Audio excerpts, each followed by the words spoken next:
नमस्कार दोस्तों, स्वागत है आप सभी का CTET केंद्रीय शिक्षक पात्रता परीक्षा 2022 जो कि दिसंबर 2022 से जनवरी 2023 तक चलेगा। और इसे लेकर बहुत सारे प्रश्न आ रहे हैं, पूछे जा रहे हैं। और CTET 2022 इस बार जो दिसंबर से जनवरी तक चलेगा उसमें कुछ तो नया है, उस नोटिफिकेशन में कुछ नया है। तो क्या नया है वो भी आपको आगे पता चलेगा। तो कुछ इस तरह के प्रश्न हैं कि क्या मैं आवेदन कर सकता हूँ, आवेदन के लिए शुल्क कितना लगेगा, क्या ST SC के लिए छूट है आवेदन में, और क्राइटेरिया, क्वालिफाइंग क्राइटेरिया में क्या है, CTET परीक्षा का सिलेबस सारांश में, और इसी प्रकार के अन्य प्रश्न। हालांकि CTET परीक्षा का जो सिलेबस है ऑलरेडी पिछले 2 वीडियो में बताया गया है, प्राइमरी और अपर प्राइमरी पात्रता के लिए जो सिलेबस है। तो यहाँ पे और कुछ अन्य प्रश्न हैं और कुछ जो नया नोटिफिकेशन है इस बार CTET यानी CTET 2022 के लिए, वो आपको पता चलेगा। अभी तक चैनल को सब्सक्राइब नहीं किया है तो लाल कलर का सब्सक्राइब बटन दिख रहा होगा आपको, उसे आप टच कर दीजिए, टैप कर दीजिए, क्लिक कर दीजिए। उसके बाद एक घंटी का चिन्ह बेल आइकन दिखेगा, उसे आप टच कर दीजिए, टैप कर दीजिए, क्लिक कर दीजिए। तो इससे आपको आने वाली वीडियो की जानकारी मिलेगी और ये बिल्कुल फ्री है। तो चलिए देखते हैं कि आज की जानकारी क्या है। और लाइक कर दीजिए, शेयर कर दीजिए।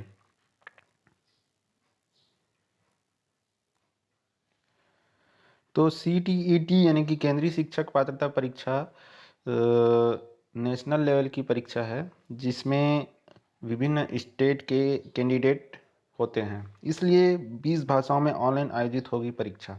ठीक है, सिर्फ हिंदी अंग्रेजी में नहीं होता बल्कि तेलुगु, तमिल, मलयालम और अन्य भाषाओं में भी परीक्षा आयोजित होती है। इसलिए भाषा 1 और भाषा 2 इसमें एक ऑप्शन होता है, जिसे लेकर के बहुत लोग कन्फ्यूज़न में भी रहते हैं। फिलहाल हम लोग देखते हैं इस वीडियो में जो भी हमारा जानकारी है। तो देख सकते हैं कि केंद्रीय माध्यमिक शिक्षा बोर्ड द्वारा CTET परीक्षा का आयोजन इस बार ऑनलाइन CBT मोड में किया जाएगा। यह परीक्षा पूरे देश में 20 भाषाओं में आयोजित होगी। अब पहला हमारा जो यहाँ पे हेडिंग है वो है आवेदन के लिए योग्यता, एलिजिबिलिटी क्राइटेरिया फॉर CTET 2022, जो कि अभी दिसंबर 2022 से जनवरी 2023 तक प्रस्तावित है।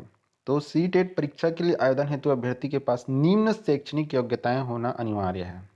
इसमें या करके कई यहाँ पे योग्यताएं दर्शाया गया है, उनमें से कोई एक आप पे लागू होता है तो आप CTET के लिए आवेदन कर सकते हैं। ये कक्षा 1 से 5 और 6 से 8 के लिए अलग अलग होता है। तो चलिए देखते हैं। तो पेपर 1 जो है कक्षा 1 से 5 अध्यापन पात्रता हेतु होता है, जो सहायक शिक्षक बनते हैं छत्तीसगढ़ में, या फिर प्राइमरी टीचर भी बोल सकते हैं। तो यहाँ पे सबसे पहला जो है वो लिखा हुआ है, अभ्यर्थी न्यूनतम 50% अंकों के साथ 12वीं उत्तीर्ण हो एवं अभ्यर्थी ने द्विवर्षीय एलिमेंट्री एजुकेशन से संबंधित डिप्लोमा ठीक कोर्स में प्रवेश लिया हो। तो बहुत लोगों को कन्फ्यूज़न रहता है यहाँ पे। पहला ही जो आप कोई भी शिक्षक भर्ती का देखेंगे ऑफिशियल गवर्नमेंट वाला, तो वहाँ पे पहला जो सबसे पहले आपको जो मिलेगा वो यही वाला मिलेगा, जिसमें लिखा रहता है 50% अंकों के साथ 12वीं उत्तीर्ण हो और द्विवर्षीय एलिमेंट्री एजुकेशन से डिप्लोमा। और ये अलग अलग नाम से भी जाना जाता है, लेकिन द्विवर्षीय होना चाहिए। D.Ed भी कहा जाता है, DLED भी कहा जाता है, BTC कहा जाता है, पहले BTI भी कहा जाता था। तो D.Ed जो सरकारी संस्थाओं में होता है छत्तीसगढ़ में, उसका भी नाम बदल चुका है, DLED ही कहा जाता है। इससे पहले NIOS के माध्यम से जो होता था, जो कि 18 माह का होता था, उसे DLED कहा जाता था। लेकिन अब जो 2 वर्षीय होता है उसे भी DLED नाम, और सुंदरलाल शर्मा से भी होता है उसे भी DLED नाम छत्तीसगढ़ में रखा गया है। तो नाम DLED हो या D.Ed हो, द्विवर्षीय होना चाहिए और मान्यता प्राप्त संस्था से होना चाहिए। अब इसमें अगला देखते हैं, और करके यहाँ पे देखो कई दिया हुआ है, तो इनमें से कोई एक अगर आप पे लागू हो रहा है तो आप योग्य होंगे आवेदन के लिए पेपर 1 के। उसके बाद दिया है, इसे भी ध्यान देखें, और कि अभ्यर्थी न्यूनतम 50% अंकों के साथ 12वीं उत्तीर्ण हो, अभ्यर्थी ने 4 वर्षीय एलिमेंट्री एजुकेशन से संबंधित डिग्री कोर्स किया हो। ठीक है, 4 वर्षीय जो होता है एलिमेंट्री एजुकेशन से संबंधित डिग्री कोर्स। ठीक है, उसके बाद है अगला और करके या फिर, यहाँ पे आप देख सकते हैं अभ्यर्थी न्यूनतम 50% अंकों के साथ 12वीं उत्तीर्ण हो। अभ्यर्थी ने एजुकेशन से संबंधित द्विवर्षीय डिप्लोमा कोर्स स्पेशल एजुकेशन में प्रवेश लिया हो। ठीक है, तो यहाँ पे आप देखेंगे कि यहाँ पे क्या लिखा हुआ है, प्रवेश लिया हो, प्रवेश लिया हो, प्रवेश लिया हो। यही नया चीज़ है जो आपको यहाँ पे जानने को मिल रहा है।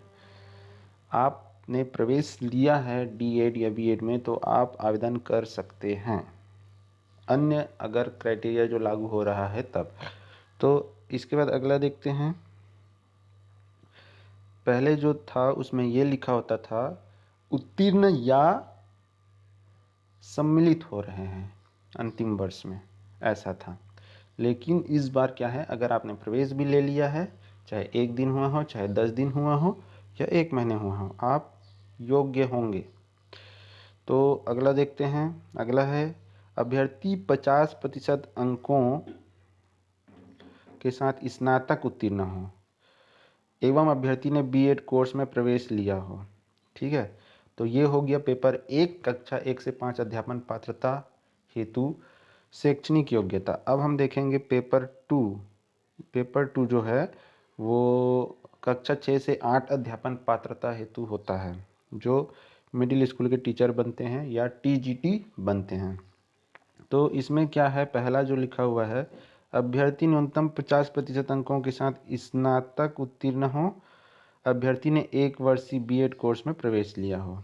क्योंकि पहले जो है एक समय के पहले, 1 तारीख के पहले जो B.Ed का कोर्स है वो 1 वर्ष का ही होता था, और उस निश्चित तारीख के बाद से B.Ed का कोर्स भी 2 वर्ष का अभी तक हो गया है। तो स्नातक उत्तीर्ण और B.Ed कोर्स में प्रवेश लिया हो, या फिर या लिखा हुआ है अभ्यर्थी 50% अंकों के साथ स्नातक उत्तीर्ण हो और अभ्यर्थी ने द्विवर्षीय एलिमेंट्री एजुकेशन से संबंधित डिग्री कोर्स में प्रवेश लिया हो। ठीक है, ठीक है, द्विवर्षीय, अभी द्विवर्षीय हो गया है। अब इसमें अगला देखते हैं, अगला जो लिखा हुआ है अगला भी हम देख लेते हैं। तो ये देखिए यहाँ पे सब लिखा हुआ है, इसे देख लेते हैं। अभ्यर्थी 50% अंकों के साथ कक्षा 12वीं उत्तीर्ण हो, अभ्यर्थी ने 4 वर्षीय एलिमेंट्री एजुकेशन से संबंधित डिग्री कोर्स में प्रवेश लिया हो। तो 12वीं के बाद आजकल BA B.Ed BSc B.Ed course होता है, तो ये उससे संबंधित है। उसके बाद अगला देख सकते हैं अभ्यर्थी न्यूनतम 50% अंकों के साथ 12वीं उत्तीर्ण हो एवं अभ्यर्थी ने 4 वर्षीय BA B.Ed या BSc B.Ed डिग्री कोर्स में प्रवेश लिया हो, तो ये भी है। ठीक है, और अभ्यर्थी न्यूनतम 50% अंकों के साथ स्नातक उत्तीर्ण हो एवं अभ्यर्थी ने 1 वर्षीय B.Ed स्पेशल कोर्स में प्रवेश लिया हो, तो ये हो गया। ठीक है, अब यहाँ पे हम आगे देखते हैं आवेदन शुल्क। तो application fees for CTET exam 2022 जो दिसंबर 2022 से जनवरी 2023 तक प्रस्तावित है, तो इसके लिए आवेदन शुल्क क्या है। तो देख सकते हैं कि CTET परीक्षा में 2 पेपर आयोजित किए जाते हैं, पेपर 1 पेपर 2। तो निर्धारित परीक्षा शुल्क की जानकारी दी गई है। सामान्य तथा OBC वर्ग के उम्मीदवार को एक पेपर के लिए दोनों में से किसी भी एक पेपर को ही दे रहे हैं या दोनों में से किसी एक पेपर के लिए ही आवेदन कर रहे हैं, चाहे पेपर 1 हो चाहे पेपर 2 हो, तो फीस है 1000। और अगर पेपर 1 और पेपर 2 दोनों पेपर के लिए अप्लाई कर रहे हैं तो फीस है 1200। अब यहाँ पे विशेष है ST SC के उम्मीदवार हैं, अगर आप ST SC कैटेगरी में आते हैं तो आपका जो सिर्फ एक पेपर अगर आपको देना है तो फीस हो जाएगा 500 रुपये, और दोनों पेपर देंगे तो आपका फीस हो जाएगा 600 रुपये। तो ये विशेष है। तो ये हो गया फीस की जानकारी। अब आगे देखते हैं। तो ये देख सकते हैं, साथ ही जो दिव्यांगजन हैं उनके लिए भी फीस 500 सिर्फ एक पेपर के लिए, और दोनों पेपर के लिए 600 है। अब CTET का सिलेबस क्या है, तो ऑलरेडी सिलेबस से संबंधित वीडियो पिछला 2 वीडियो अपलोडेड है कक्षा 1 से 5 और 6 से 8 के लिए। यहाँ पे उसका सारांश में बताया जा रहा है, तो देख सकते हैं। तो प्रश्नों की संख्या 150 होती है और कुल अंक 150 होते हैं और समय जो महत्वपूर्ण है 2 घंटा 30 मिनट। ठीक है, तो टोटल कितना मिनट हुआ? 150 मिनट। 2 घंटे का 120 और ये 30, 150 मिनट। और परीक्षा का जो प्रकार है, मतलब प्रश्नों का जो प्रकार है वो होते हैं वस्तुनिष्ठ, वैकल्पिक, ऑब्जेक्टिव। ठीक है, 4 में से 1 चुनना होता है। और एक और महत्वपूर्ण बिंदु, माइनस मार्किंग, ऋणात्मक मूल्यांकन नहीं होता है। ठीक है, अब सबसे पहले हम देख लेते हैं सीटेट सिलेबस 2022 पेपर 1 जो कक्षा 1 से 5 अध्यापन हेतु होता है। तो कैसा सिलेबस है अभी हम देख लेते हैं। तो ये देखिए, नीचे सीटेट पेपर 1 के परीक्षा पैटर्न की जानकारी दी गई है। तो इसमें पहला जो है बाल विकास एवं शिक्षण शास्त्र, 30 प्रश्न 30 अंक के पूछे जाते हैं। भाषा 1 लिखा है, भाषा 2 लिखा है। इंग्लिश मीडियम वाले लोग भाषा 1 में इंग्लिश को चुनते हैं और हिंदी मीडियम वाले लोग भाषा 1 में हिंदी को चुनते हैं। और भाषा 2 में वाइस वर्सा हो जाता है, यानी कि जो इंग्लिश मीडियम वाले हैं और भाषा 2 में वो हिंदी को चुनते हैं और जो हिंदी माध्यम वाले हैं वो भाषा 2 में इंग्लिश को चुनते हैं। इसके अलावा अलग अलग स्टेट में भाषा 1 में अपनी भाषा चुनते हैं। जैसे तेलुगु राज्य है तो वहाँ भाषा 1 में वो कैंडिडेट अगर तेलुगु मीडियम वाला है तो भाषा 1 में तेलुगु चुनता है और भाषा 2 में अंग्रेजी चुन सकता है। ठीक है, और भी कई विकल्प होते हैं, उर्दू है, संस्कृत है, 20 भाषाएं होती हैं या उससे ज़्यादा भी, तो वो सब विकल्प में होते हैं। लेकिन सामान्यतः हिंदी भाषी राज्य में हिंदी माध्यम वाले विद्यार्थी भाषा 1 में हिंदी को चुनते हैं और भाषा 2 में अंग्रेजी, और इंग्लिश माध्यम वाले जो विद्यार्थी हैं भाषा 1 में इंग्लिश और भाषा 2 में हिंदी चुनते हैं।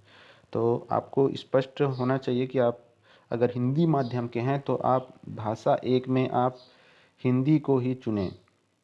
हिंदी माध्यम के विद्यार्थी हैं तो भाषा 1 में हिंदी को चुनें और भाषा 2 में इंग्लिश को चुनें। ठीक है, तो दोनों भाषा 1 और भाषा 2 में 30 प्रश्न आते हैं, 30 अंक के। ठीक, अब अगला है, और ये जो बताया जा रहा है ये पेपर 1 का है जो कक्षा 1 से 5 अध्यापन पात्रता हेतु होता है। अगला है गणित जो अनिवार्य होता है पेपर 1 में। पेपर 2 में गणित वैकल्पिक होता है, या तो गणित विज्ञान चुनो या सामाजिक विज्ञान या सामाजिक अध्ययन को चुनो। तो गणित के भी 30 अंक के 30 प्रश्न होते हैं, लेकिन ये जो गणित के प्रश्न होते हैं ये 10वीं स्तर तक के प्रश्न होते हैं। 1 से 10 तक जितना भी गणित आपने पढ़ा उसी से संबंधित प्रश्न होते हैं, उससे कठिन या उससे उच्च स्तर का प्रश्न नहीं पूछा जाता। और 30 में से सिर्फ 15 प्रश्न होते हैं जो गणित के होते हैं, और बाकी के जो 15 प्रश्न हैं वो भी गणित के होते हैं, लेकिन वो गणित शिक्षण से संबंधित प्रश्न होते हैं। पेडागॉजिकल इश्यूज, शैक्षणिक मुद्दों से संबंधित 15 प्रश्न होते हैं। तो ये 15 जो हैं धन ऋण गुणा भाग ये सब होता है, और 15 जो है शैक्षणिक मुद्दों से होते हैं।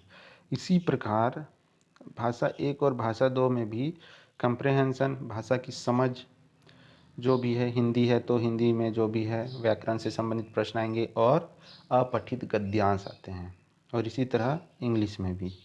ये दोनों जो है भाषा 1 भाषा 2 इसमें सिलेबस सेम होता है, व्याकरण, ग्रामर और अनसीन पैसेज, लेकिन अगर भाषा 2 चुना है तो स्तर अलग अलग रहेगा। इसके बाद है पर्यावरण अध्ययन, तो यहाँ भी 30 अंक के 30 प्रश्न होते हैं, और इसमें भी बिल्कुल गणित की तरह 15 प्रश्न तो पर्यावरण के जो सामान्य प्रश्न होते हैं और बाकी 15 जो हैं पर्यावरण शिक्षण पद्धति से संबंधित होते हैं।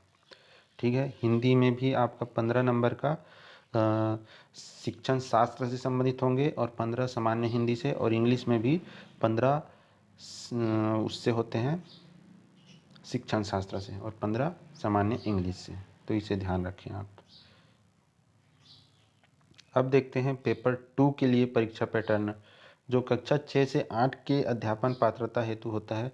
तो पेपर 1 की तरह इसमें भी पहला तो बाल विकास एवं शिक्षण शास्त्र है जो 30 प्रश्न 30 अंक के होते हैं, लेकिन ये प्रश्नों का स्तर पेपर 1 से अलग होता है। कक्षा 6 से 8 या 1 से 8 तक के विद्यार्थियों के अनुसार यहाँ पे प्रश्न होते हैं। ठीक है, क्योंकि ये मिडिल स्कूल के शिक्षक बनते हैं। और भाषा 1 और भाषा 2 बिल्कुल जैसे पेपर 1 में बताया गया उसी तरह से सिलेबस भी वैसा ही रहेगा, सिर्फ प्रश्नों का स्तर इसमें थोड़ा अलग होगा। तो भाषा 1 हिंदी माध्यम के हैं तो भाषा 1 में आप हिंदी चुनेंगे और भाषा 2 में आप इंग्लिश को चुनेंगे। इसके बाद आता है गणित और विज्ञान या सामाजिक अध्ययन, वैकल्पिक होता है 5वां। तो या तो आप गणित और विज्ञान को चुनेंगे या सामाजिक अध्ययन को चुनेंगे। तो गणित और विज्ञान को कौन चुनेगा? तो जो गणित शिक्षक या विज्ञान शिक्षक बनते हैं, जो बीएससी गणित या बीएससी बायोलॉजी वाले होते हैं या इससे संबंधित या समकक्ष वाले जो होते हैं, जो गणित शिक्षक या विज्ञान शिक्षक बनते हैं, उनको गणित और विज्ञान चुनना होता है। और जो सामाजिक अध्ययन शिक्षक बनते हैं या फिर अन्य किसी भी विषय के शिक्षक बनते हैं, वो सामाजिक अध्ययन को चुन सकते हैं। तो यहाँ भी कुल गणित विज्ञान को मिला के 60 प्रश्न होते हैं, जिसमें 30 जो हैं गणित और 30 विज्ञान से संबंधित होते हैं। तो इसको मैं थोड़ा डिटेल में आपको बता देता हूँ। सबसे पहले गणित और विज्ञान का, तो गणित विज्ञान चुनोगे तो 60 प्रश्न आएगा, जिसमें 30 गणित का होता है, 30 विज्ञान का होता है। अब उसमें भी 15-15 इस तरह से आप मान के चलिए, 15 क्वेश्चन सामान्य गणित के होंगे और 15 गणित शिक्षण शास्त्र से, 15 क्वेश्चन विज्ञान के और 15 विज्ञान शिक्षण शास्त्र से, शैक्षणिक मुद्दे से संबंधित। इसी प्रकार अगर आपने सामाजिक विज्ञान चुना है, सामाजिक अध्ययन या सामाजिक विज्ञान, वहाँ से भी 60 अंक के प्रश्न में से 40 तो आपके इतिहास, भूगोल और संविधान और अन्य जो करंट अफेयर्स हैं सामान्य ज्ञान से रिलेटेड होंगे, और 20 प्रश्न जो हैं वो आपके सामाजिक अध्ययन शिक्षण शास्त्र शैक्षणिक मुद्दों से संबंधित होते हैं। तो इस तरह से टोटल 150 अंक के 150 प्रश्न पूछे जाते हैं। कुछ जरूरी प्रश्न तथा उनके जवाब सीटेट एग्जाम 2022 इम्पोर्टेंट FAQs मतलब फ्रिक्वेंटली आस्क्ड क्वेश्चंस, जो बहुत पूछे जा रहे हैं। तो पहला जो प्रश्न है आप देख सकते हैं, क्या BEd first year candidate CTET परीक्षा में शामिल हो सकते हैं?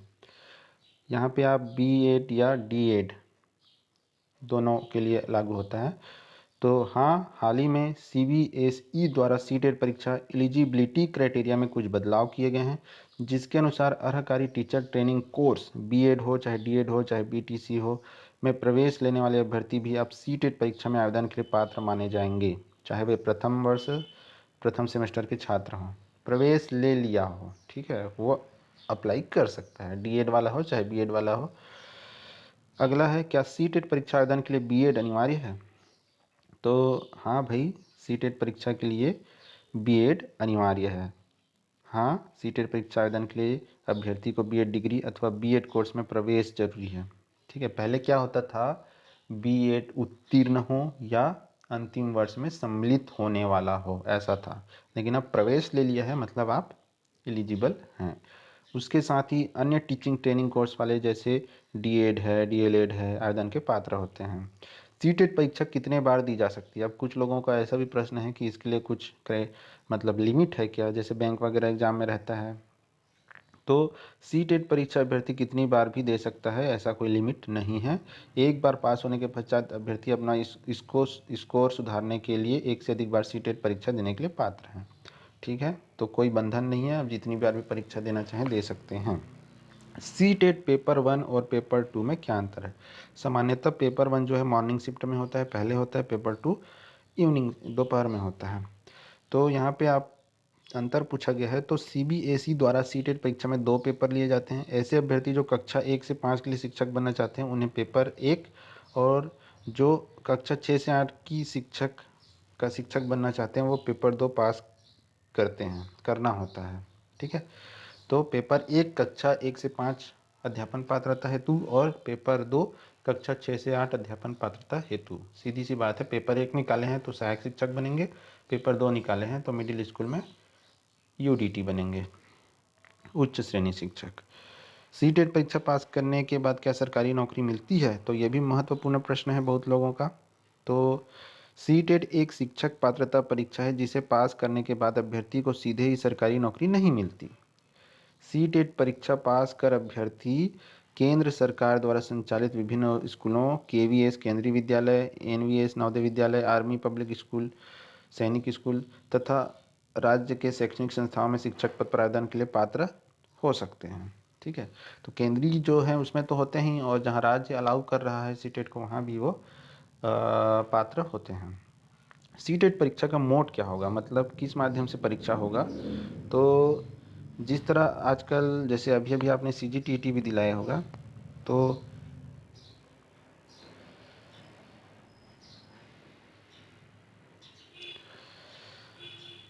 सीटेट भी पहले पेन पेपर मोड में होता था। जैसे सीजीटीटी अभी होता है, हमको एक हार्ड कॉपी मिलता है, फिजिकल प्रश्न पत्र मिलता है, ओएमआर सीट मिलता है, उसमें हम गोला भरते हैं।